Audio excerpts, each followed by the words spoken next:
All right, so to begin, I usually like to start with 2 disclaimers, one of which has to do with the fact that nearing the end or the middle of my talk, there's going to be a lot of trolls.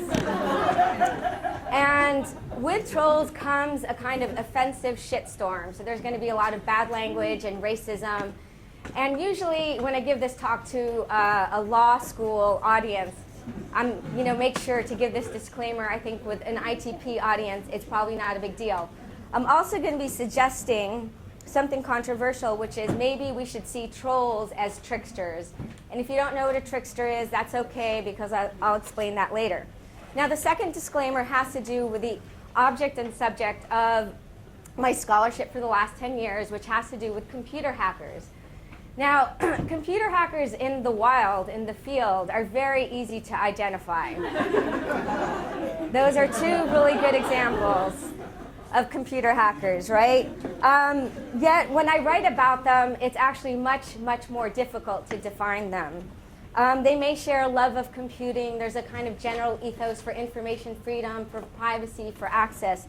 But if you kind of really pay attention to both the history and the current manifestations of hacking, what you see are a lot of variations. And so I talk a lot about genealogies or variants of hacking. And if you're interested in that, I've written a little bit about it, and I'm publishing more.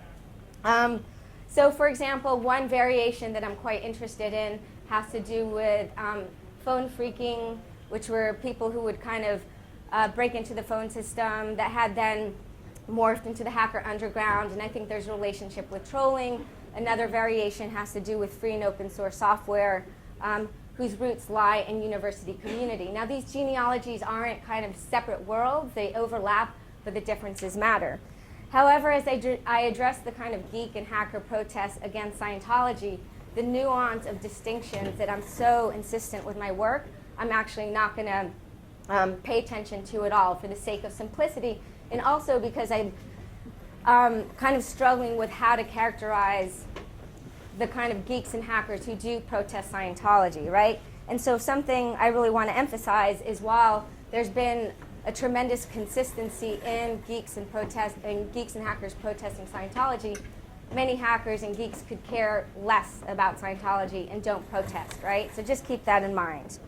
All right, so with those 2 disclaimers in place, let's begin. Today I'm going to start by displaying 3 artifacts. The first is an excerpt from a blog entry written by a hacker friend in the Bay Area who's describing the pleasures of programming. The title of the blog entry is called Python, Reaching a Transcendental Space. Python's a computer language. I remember when I found Python, I was an unemployed slacker living in a student co-op.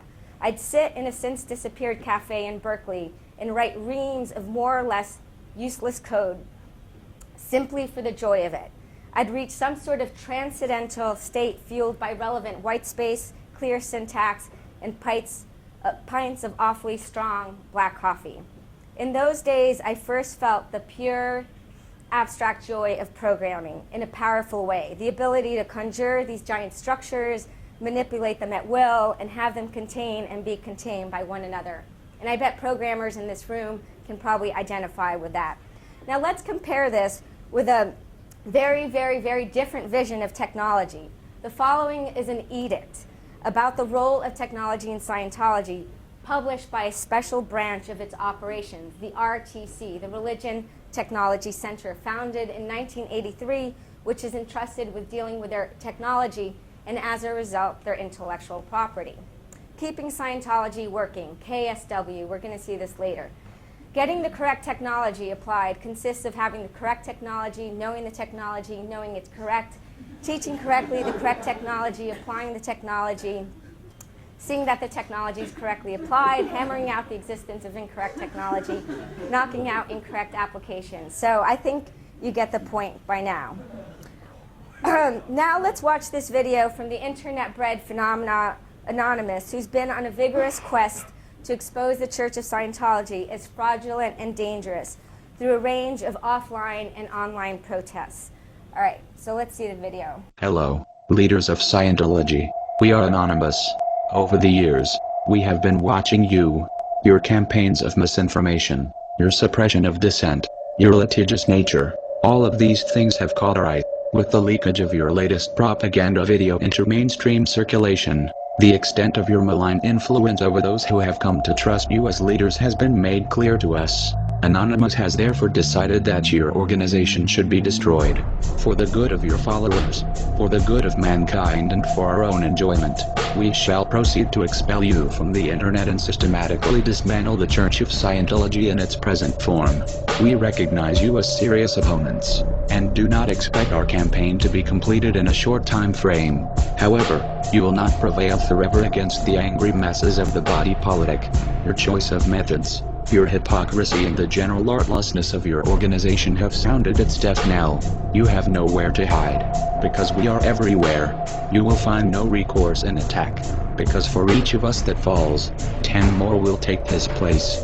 We are cognizant of the many who may decry our methods as parallel to those of the Church of Scientology.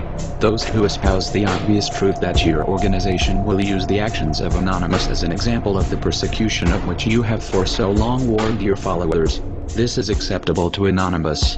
In fact, it is encouraged. We are your SPs. Over time, as we begin to merge our pulse with that of your church, the suppression of your followers will become increasingly difficult to maintain. Believers will become aware that salvation needn't come at the expense of their livelihood.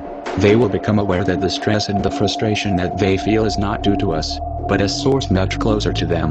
Yes, we are SPs, but the sum of suppression we could ever muster is eclipsed by that of your own RTC. Knowledge is free. We are Anonymous. We are Legion. We do not forgive. We do not forget. Expect us. One of the things I want you guys to remember, they mentioned that they do this for their own enjoyment. Some of my students do write this well. They're in my class, in here. And they mention RTC, SPs, things that we're going to see again, okay? So let me just get back into my slides. That's the last time I'm going to have to get out of them. So contained within these 3 artifacts lies the initial, though incomplete, answer to the following question, which forms the basis of my talk. Why have internet enthusiasts, many of them geeks and hackers, been drawn to denounce Scientology so vehemently and for over 2 decades? It should strike us as a little bit odd and thus in need of some explanation that one of the oldest and recurring battles on the internet, a place where conventional wisdom says the only constant is change, has been waged between these 2 groups. To start answering this question, it's important to note that there's very specific historical reasons that have brought Scientology and geeks into battle with each other, and I'm going to go into these in some detail. But my cultural proposition, my basic thesis as an anthropologist is the following. Scientology is a perfect nemesis, for it represents a near complete inversion of the values and commitments of internet geeks and enthusiasts. In other words, if there was such a thing as a cultural inversion machine and you stuck Scientology in there, you'd get something that looks a lot like hacker and geek culture, which is why I opened the talk with 2 contrasting visions, one might even say antipodal visions of technology.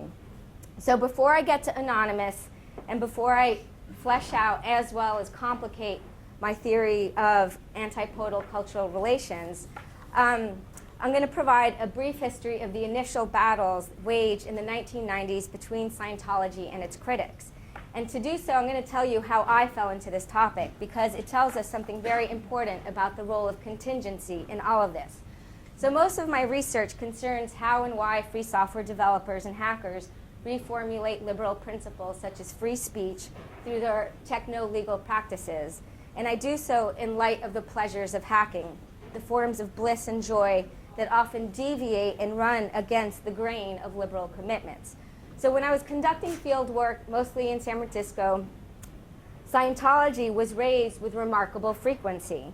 Most of these references came in the form of a snide joke.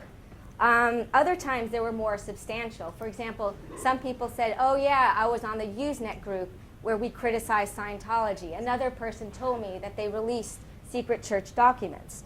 It came up most dramatically when I spent some time among a loose collective of hackers in the Netherlands, the Hippies from Hell, only to discover that one of its members was engaged in a serious multi-year legal battle after Scientology had sued her. She eventually won. And they sued her because she had posted church documents on the internet, documents that already existed. So anyone involved in the ethnographic enterprise knows that you're exposed to a whole lot of information and data that you don't know what to do with it. Sometimes it's because it's completely irrelevant to your topic, and other times, and this was the case with Scientology, just sheer incomprehension.